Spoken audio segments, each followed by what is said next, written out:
मैं नानी के पास रहूंगी। ज्योति बचपन से ही होशियार और तेज दिमाग की है। जब देखो उसके दिमाग में पैसा पैसा पैसा ही चलता रहता है। एक रोज़ ज्योति राजीव और विवेक से कहती है, तुम लोगों को पता है ना, माँ बाप की प्रॉपर्टी में बेटी का भी बराबर का हक है। शादी के बाद भी मेरा इस घर पर उतना ही हक रहेगा जितना अभी है। अरे यार पहले तो यहाँ से जा। तो मम्मी देख रही हो ना, अभी से ही ये हिस्से बंटवारे की बात कर रही है। सीता हंसने लगती है और कहती है, तुम तीनों पागल हो, चलो खाना खा लो। पागल की बात नहीं है मम्मी, अभी से ही हिस्से की बात होने लगी है घर में। अरे वो तो इसलिए कह रही है ताकि तुम लोग उसकी शादी के बाद उसका कमरा ना छीन लो। बच्ची है, घर छोड़ के जाना कितना मुश्किल होता है, कोई लड़की से पूछे। वही ना मम्मी, इन दोनों को क्या है, हमेशा यहीं रहेंगे। इसी तरह दिन बीतने लगते हैं। एक रोज़ ज्योति के लिए अरविंद का रिश्ता आता है। अरविंद के पिता जगदीश कहते हैं, ज्योति के पापा से मेरी अच्छी जान पहचान थी। उनका व्यवहार तो किसी से छुपा नहीं है, बहुत अच्छा नेचर था उनका। ज्योति बिटिया के बारे में जब मुझे पता चला तो मैंने सोचा मेरे बेटे अरविंद के लिए ज्योति से अच्छी लड़की कोई नहीं मिलेगी मुझे। आपको कोई एतराज़ तो नहीं है ना इस रिश्ते से?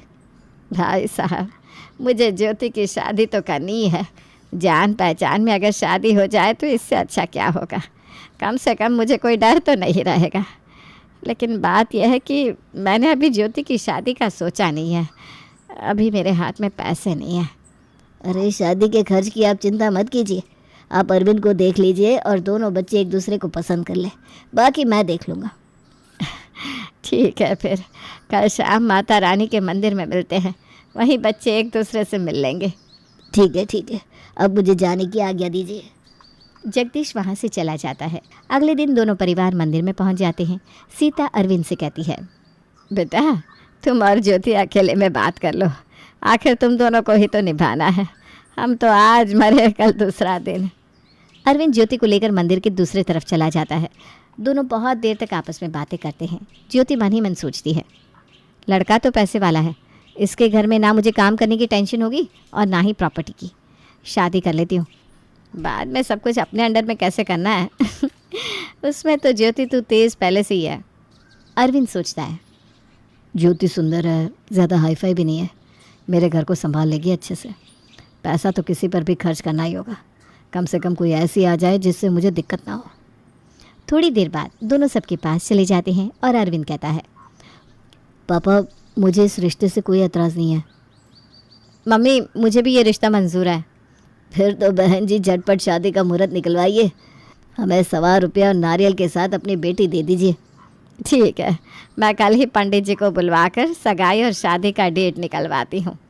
ठीक है, फिर हम चलते हैं। दोनों परिवार अपने अपने घर चले जाते हैं। सीता विवेक और राजीव से कहती है, अभी तुम दोनों फालतू खर्च कुछ भी नहीं करोगे। अभी ज्योति की शादी में हमें पैसों की ज़रूरत होगी। ऐसे ही मुझे चिंता सता रही है, कहाँ से शादी के खर्चे निकालेंगे। कुछ सोना बेच देती हूँ। तुम टेंशन मत लो मम्मी, सब हो जाएगा।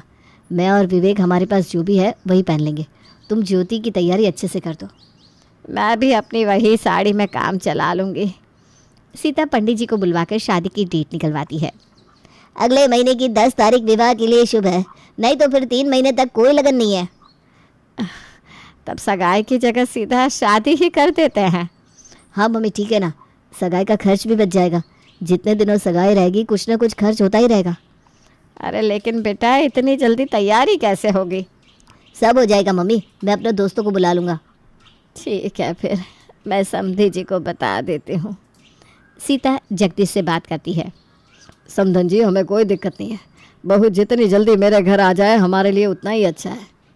सीता अपनी शादी की सोने की चेन बेच देती है और उसी पैसों से ज्योति के लिए कपड़े और ज़रूरत का कुछ सामान खरीदती है। फिर अपने कुछ शादी के जेवर में से उसके लिए कान के झुमके, पायल और बिछिया खरीदती है। 1 महीने बाद ज्योति की शादी हो जाती है। ज्योति अपने ससुराल जाती है और आराम से एडजस्ट हो जाती है। ना तो उसे कोई काम करना पड़ता है और ना ही कोई सामान खरीदने में सामान के दाम देखने पड़ते हैं। जगदीश ज्योति से कहता है, बहू अब घर और तेरे देवर की जिम्मेदारी तेरी है। मैं तुझे पसंद करके घर लेकर आया हूँ, अब तू अपनी पसंद से देवरानी ले आना बेटा। हाँ पापा जी, अब आप ना निश्फिक्र रहिए, मैं सब कुछ देख लूँगी। ज्योति आती ही कुछ ही दिनों में पूरे घर पर कब्जा कर लेती है।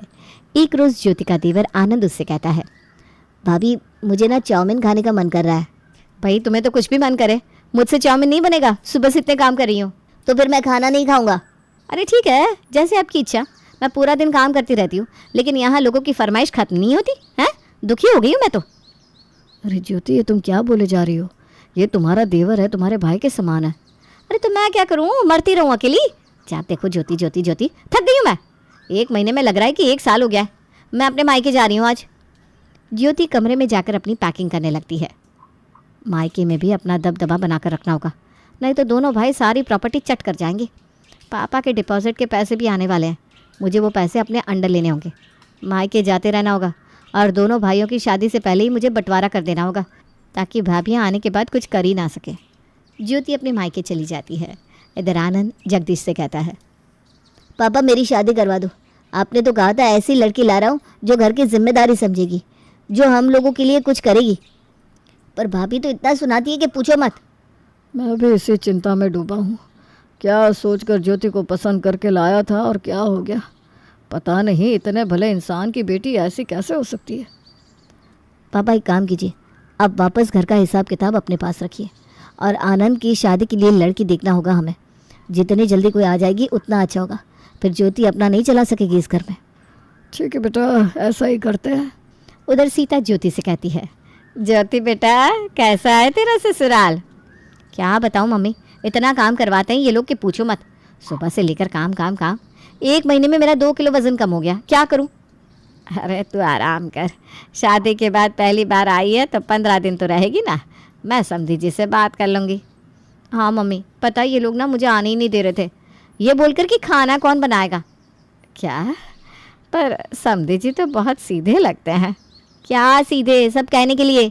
देवर तो मेरा और भी ड्रामेबाज है, उसे तो 10 तरीके का खाना चाहिए, ये नहीं वो नहीं। अरे बेटा, शादी के बाद ससुराल जैसा भी हो उसे निभाना पड़ता है, तो आराम कर बेटा। ज्योति अपने कमरे में जाती है और देखती है कि विवेक का सारा सामान वहाँ पड़ा है और उसके कपड़े बेड पर बिखरे पड़े हैं। ये क्या विवेक, ये मेरा कमरा है, तुम लोग ने मेरे कमरे पर अपना कब्जा कर लिया। हाँ नहीं तो क्या, तुम तो चली गई हो अपने ससुराल, अब वहाँ तुम्हारा हिस्सा होगा ना, या नहीं है? हम दोनों भाई कब तक एक ही कमरे में रहेंगे? ऐसे भी ये कमरा खाली पड़ा है। मेरा कमरा खाली रहे या कुछ भी, कोई इसमें नहीं रह सकता। मैं जब भी आऊँगी यहीं रहूँगी। तो रहो ना, किसने मना किया है? लेकिन जब तक तुम यहाँ हो तभी तक, वरना नहीं। ज्योति तमतमा जाती है और विवेक का सामान निकाल देती है। ये मेरा कमरा है और मेरा ही रहेगा। मेरे जाते ही दोनों भाइयों ने घर पर कब्जा कर लिया। राजीव भी गर्मा गर्मी में कहता है, अब तुम्हें यहाँ आने की कोई ज़रूरत नहीं है। तुम ये सब बिना बात के कर रही हो, अपना घर संभालो ना। हमारे घर में क्या होगा वो तुम नहीं देखोगी। तभी सीता बीच में आ जाती है।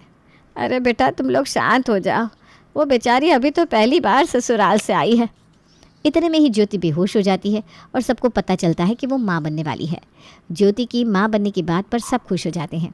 ज्योति इसी बात का बहाना बनाकर आए दिन अब मायके में रहने लगती है। ये कमरा तो मैं छोड़ने से रही, अभी तो मैं और फिर मेरा बच्चा भी यहीं रहेगा। उधर ज्योति की प्रेगनेंसी को लेकर जगदीश भी आनंद की शादी के लिए बात नहीं चलाता। इसी तरह 9 महीने बीत जाते हैं और ज्योति एक नन्ही सी गुड़िया को जन्म देती है। बेटी को देखकर ज्योति मन ही मन कहती है, अब मेरी बेटी और मैं दोनों घर में हिस्सेदार बनेंगे।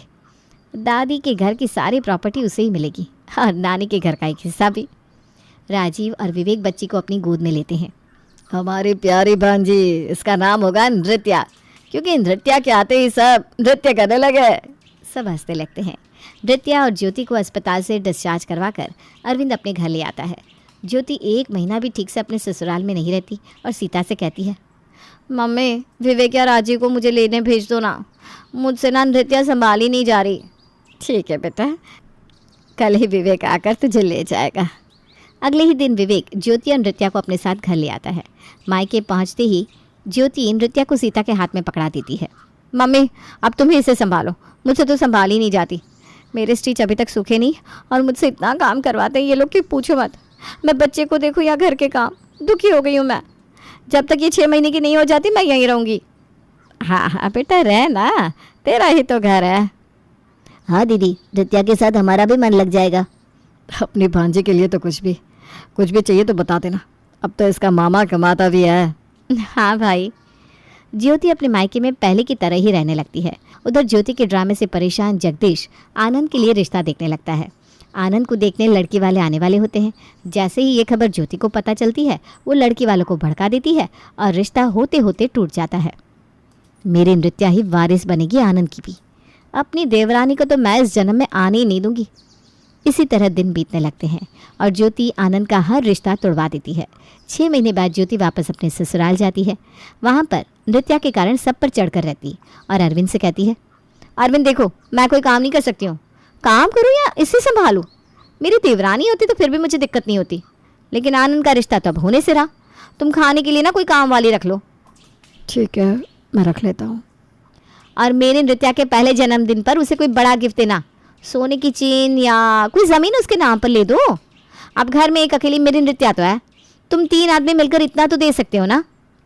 तब जगदीश वहाँ आकर बच्ची को गोद में लेता है और कहता है, बहू, सब कुछ नृत्या का ही तो है, इसे नहीं देंगे तो किसे देंगे। देखते ही देखते नृत्या 1 साल की हो जाती है। उसके जन्मदिन की ग्रैंड पार्टी होती है। पार्टी में ज्योति के मायके वाले भी आते हैं। जगदीश तोहफे में ज़मीन देता है। पार्टी खत्म होते ही ज्योति सीता से कहती है, मम्मी, मैं भी ना आप लोगों के साथ चलूँगी। नृत्या अपने मामा को बहुत याद कर रही है। पता है, कल पूरी रात ना मुझे सोने ही नहीं दिया इसने। विवेक और राजीव की तस्वीर ही देखती रही। मुझे क्या दिक्कत होगी, चल बेटा तू भी। ज्योति भी माँ और भाइयों के साथ अपने घर चली जाती है। इसी तरह दिन बीतने लगते हैं। आए दिन ज्योति अपने मायके में ही पड़ी रहती। ज्योति अपनी बेटी को अपने भाइयों के ऊपर छोड़ देती है। राजीव और विवेक को भी नृत्या से बहुत लगाव हो जाता है। देखते ही देखते नृत्या 3 साल की हो जाती है। अरविंद एक रोज़ ज्योति से कहता है, तुम्हें तो हमारी कोई चिंता ही नहीं है, कम से कम अपनी बेटी के बारे में तो सोचो। अब वो बड़ी हो गई है, उसका एडमिशन करवाना होगा स्कूल में। मुझे पता है, तुम उसकी फिक्र मत करो। जब सब पता है तो कल चली जाओ, पता नहीं एडमिशन कब बंद हो जाए। मैं यहाँ नहीं, अपने मायके में अपनी बच्ची का दाखिला करवाऊंगी। ज्योति अपने मायके चली जाती है और जाती ही वहाँ रोने लगती है। राजीव नृत्या को अपनी गोद में ले लेता है। क्या हुआ दीदी, कुछ बोलो तो। क्या बोलो, कल चलते चलते रह गए नृत्या। मैं खाना बना रही थी, उसी बीच ये भी रोते रोते वहाँ आ गई। मैं चावल का पानी पसाने के लिए उतार रही थी और नृत्या मुझसे टकरा गई। बाल बाल बची है ये। तू रहने दे बेटा, नृत्या को यहीं छोड़ दे, अब तो वो बड़ी भी हो गई है। हाँ, मेरी गुड़िया अब यहीं रहेगी। अब सीधे ना ग्रेजुएशन के बाद ही इसे भेजेंगे। ठीक है, अब तुम लोग यही चाहते हो तो नृत्या को यहीं रख लो। मैं भी ना कुछ दिन यहीं रह जाती हूँ। वैसे भी ना नृत्या अपने मामा के पास ही ज़्यादा खुश रहती है। चलो अच्छा है, कल नृत्या का एडमिशन करवा दो। राजीव की शादी की मैं सोच रही थी, बहू आ जाएगी तो नृत्या के लिए भी अच्छा होगा। राजीव नृत्या का दाखिला स्कूल में करवा देता है। सीता राजीव के लिए लड़की देखने लगती है। ज्योति सोचती है, अगर कोई लड़की आ गई तो कहीं ऐसा ना हो कि मेरे नृत्या का हक मारा जाए। मम्मी के दिमाग में कीड़ा डाल देती हूँ। ज्योति सीता के पास जाती है। मम्मी, लड़की ना ज़्यादा चालू मत ले आना, वरना आजकल का ज़माना तुम जानती हो ना कैसा है। लड़की आने के बाद सबसे पहले तुम्हें ही निकालेगी। गलती से भी तुम राजीव या उसकी पत्नी के नाम कुछ भी मत करना। अरे मैं अपने जीते जी किसी के नाम कुछ नहीं करूँगी, बेवकूफ़ थोड़ी ना हूँ मैं। ज्योति अपना काम करके अपने ससुराल चली जाती है। इधर राजीव के लिए गांव की लड़की को पसंद कर लेते हैं। उधर ज्योति अपने ससुराल में झगड़े करने लगती है। अब आप कब मरेंगे कौन जानता है। देखिए, सब कुछ ना मेरे नाम कर दीजिए। आखिर वक्त में मैं ही तो आपकी सेवा करूँगी। भूल जाइए कि आनंद की बहू आएगी भी कभी। मैं अपने जीते जी किसी के नाम कुछ नहीं करूँगा। तुम्हें जाना है तो चली जाओ, मेरी पोती को छोड़ आई हो ना, वहीं चली जाओ। ज्योति ज़ोर ज़ोर से जगदीश से बहस करने लगती है। तब अरविंद कहता है, तुम अपने मायके चली जाओ, वही ज़्यादा अच्छा रहेगा। वैसे भी तुम हमें जीने कौन सा देती हो। ऐसे नहीं जाऊंगी, अब जाऊंगी तो तुम्हारी पूरी संपत्ति लेकर जाऊंगी। देखते ही देखते दिन बीतने लगते हैं और राजीव की शादी हो जाती है। उसकी पत्नी भी नृत्या का ख्याल रखती है। नृत्या अपने मामा मामी और नानी के साथ इस तरह घुल मिल जाती है जैसे वही उसका अपना परिवार हो। अब धीरे धीरे उम्र के साथ नृत्या को भी अपनी माँ की हरकतें समझ में आती है और वो ज्योति से चिढ़ने लगती है। वो अब बड़ी हो जाती है और 10वीं में पढ़ने लगती है। एक रोज़ नृत्या को स्कूल से लाते वक्त विवेक और नृत्या देखते हैं कि लॉटरी बिक रही है। लॉटरी ले लो, लॉटरी ले लो, कौन जाने किसकी किस्मत कब खुल जाए। मामा, मुझे एक टिकट लेना है। अरे बेटा, ये सब बेकार है, कुछ नहीं निकलता। लेकिन मुझे लेना है मामा। विवेक भांजी की खुशी के लिए उसे टिकट दिलवाता है। अब तो खुश हो ना? हाँ मामा, देखना हमें बहुत बड़ी लॉटरी लगेगी। विवेक हंसने लगता है और दोनों चले जाते हैं। नृत्या रोज़ न्यूज़पेपर में अपनी टिकट का नंबर देखती रहती। अरे बेटा, कुछ नहीं निकलता इन सब में, तो बेकार में ही अपना वक्त बर्बाद कर रही है। तभी नृत्या भागती हुई कमरे से अपनी टिकट लाती है और लॉटरी का नंबर मैच करती है और खुशी से चिल्लाते हुए कहती है, मामा हम करोड़पति बन गए। अब नानी मैं तुम्हें चारों धाम ले जाऊंगी। अरे दिखा तो। नृत्या को लॉटरी लगी है, ये सुन के सब खुशी से पागल हो जाते हैं। ज्योति को जैसे ही लॉटरी की खबर लगती है वो अरविंद के साथ अपने मायके आती है। नृत्या, बचपन से तुम अपने नानी घर में ही हो, चलो अब ना हमारे साथ रहना। तुम्हारे पापा, दादा और चाचा भी ना तुम्हें बहुत याद करते हैं। मम्मी मुझे सब पता है, तुम मुझे लेने क्यों आई हो। तुम्हें मुझसे नहीं पैसों से प्यार है। अभी तक तो तुम्हें कभी मेरी फिक्र नहीं हुई। अब तो मैं नानी के पास ही रहूँगी, वही मेरी माँ है। तब हंसते हुए अरविंद कहता है, तुम पैसों के लिए सब कुछ करती रही और अब तुम्हारी सबसे बड़ी दौलत ही तुम्हारे हाथ से चली गई। जैसे को तैसा। तुमने जो किया ना, तुम्हारे साथ ये होना ज़रूरी था। मैं नहीं तो क्या, मेरे बच्चे ने तुमसे आखिर में बदला ले ही लिया। आज मेरे दिल को सुकून मिला।